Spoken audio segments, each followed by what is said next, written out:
नमस्कार, प्रणाम, हर हर महादेव। स्वागत है सबका रीमा राज चैनल में। तो दोस्तों, आप सब कैसे? आई होप कि आप लोग अच्छे होंगे और जहाँ भी होंगे स्वस्थ होंगे, मस्त होंगे, अपने काम में बिजी होंगे।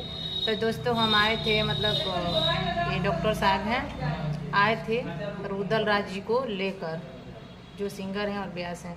थोड़ा डॉक्टर साहब से परिचय कर लीजिए। बोलिए डॉक्टर साहब। Hello, my self doctor Sameer Alam, I am from Bihar. ये लोग हमारे हॉस्पिटल में आए हैं रुदल राज अलवेला जी के इलाज के संबंध में, जो कि इनको थोड़ा सा तबीयत खराब हुआ है। हम लोग चाह रहे हैं कि हमारे हॉस्पिटल से इनको अच्छा से अच्छा इम्प्रूवमेंट मिले और अच्छा से अच्छा इलाज हो।